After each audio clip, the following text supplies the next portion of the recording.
అందానికి అర్థంగా చెప్పుకునే ఆడవాళ్ళ అందాన్ని మరింత రెట్టింపు చేసే వాటిలో పెదవులు ముఖ్యమైనవి. అందుకే ప్రతి మహిళ అందమైన మృదువైన ఎర్రని పెదాలు కోరుకుంటారు. అయితే ఆ పెదవుల్ని మరింత అందంగా మార్చేందుకు ఇప్పుడు లిప్స్టిక్స్ని వాడడం సర్వసాధారణం అయిపోయింది. అయితే ఆ లిప్స్టిక్ తయారు చేసేందుకు గింజలు లిప్స్టిక్ సీడ్స్ని మన ఆంధ్రప్రదేశ్ నుంచి ఎక్కువగా ఎగుమతి అవుతున్నాయని మీకు తెలుసా?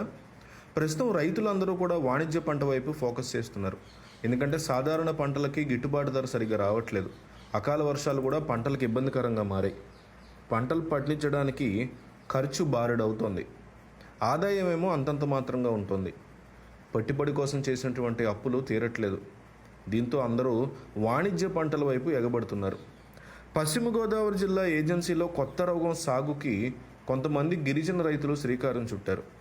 అవేంటంటే లిప్స్టిక్ గింజలుగా పేరుగాంచిన జాఫ్రా పంట సాగు. వీటిని జాఫ్రా ప్లాంట్స్ అంటారు. మొదలుపెట్టినటువంటి తొలి ప్రయత్నంలోనే సత్ఫలితాలు సాధిస్తున్నారు. వీళ్ళతో మాట్లాడి నేను ఈ వీడియో చేస్తున్నా. అందువల్ల ఒక 1000 లైక్స్ టార్గెట్ పెట్టుకున్నా. ఒక లైక్ ఇచ్చేసి వీడియో చూడడం కంటిన్యూ చేయండి. ఇంతకాలం తాము పడినటువంటి శ్రమకి మంచి ఫలితం వచ్చిందని వాళ్ళంతా నేను ఫోన్లో మాట్లాడినప్పుడు వెళ్ళి కలిసినప్పుడు కూడా ఆనందాన్ని వ్యక్తం చేశారు. అయితే నేను వెళ్ళిన ప్రాంతం మాత్రం బుట్టాయిగూడెం మండలం దాసయ్యపాలెం ప్రాంతానికి. దాదాపుగా 30 సంవత్సరాల నుంచి 100 ఎకరాల్లో పలు రకాల పంటలు సాగిస్తున్నారు వీళ్ళు. కానీ లాభాల మాట ఎప్పుడో మర్చిపోయారు. ప్రతిసారి పంట వేయడం, దానివల్ల నష్టం రావడం ఇవన్నీ జరుగుతున్నాయి. అయితే రీసెంట్గా తూర్పుగోదావరి, విశాఖ, మన్యం ప్రాంతంలో పర్యటించిన సమయంలో వీళ్ళు జాఫ్రా సాగు గురించి తెలుసుకున్నారంట.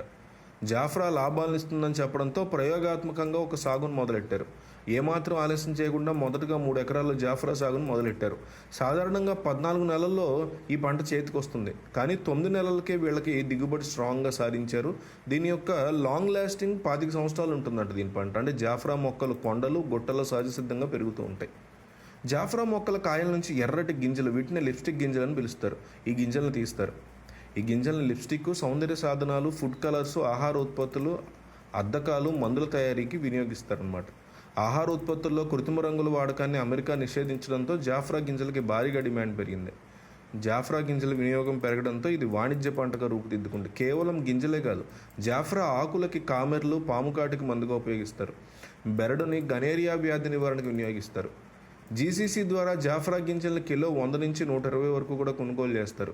ఎకరానికి 160 మొక్కల చొప్పున రంపచోడవరం నుంచి మొక్కలు తీసుకొచ్చి ఎకరాకి 160 చొప్పున నాటారట వీళ్ళు బుట్టాయిగూడెంలో.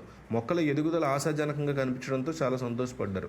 తనకిచ్చినటువంటి సలహా మేరకు తూర్పుగోదావరి జిల్లా రైతులు ఎకరాకి 7.5 క్వింటాలు దిగుబడి సాధించి వీళ్ళు మాత్రం 10 క్వింటాల వరకు దిగుబడి వస్తుందని చెప్తున్నారు. బహిరంగ మార్కెట్లో జాఫ్రా పంట నుంచి వచ్చినటువంటి ఈ సీడ్స్ యొక్క ధర బహిరంగ మార్కెట్లో 100 రూపాయల వరకు ఉంటుంది ఒక కిలో. ఎక్కడైనా 18 రూపాయలు, ఎక్కడ 100 రూపాయలు. ప్రస్తుతం లిప్స్టిక్ గింజలను దేశవ్యాప్తంగా 250 టన్నుల దాకా పండిస్తున్నారు. వీటిని పండించేందుకు 2 ఏళ్ల క్రితం కొత్త కార్యక్రమం కూడా జరిగింది. అలా మొదలైన వీటి సాగు ఇప్పుడు రైతులు తమ పొలాల్లోనే ప్రత్యేకంగా పండించే స్థాయికి వచ్చింది. ఈ రకంగా మొక్కలు పెదవులనే కాదు, గిరిజన రైతుల యొక్క బతుకులను కూడా పండిస్తున్నాయి. నేను ముందే రిక్వెస్ట్ చేసా, ఒక 1000 లైక్స్ కావాలి నాకు. లైక్ ఇచ్చి మీరు కంటిన్యూ అవ్వండి. Thank you.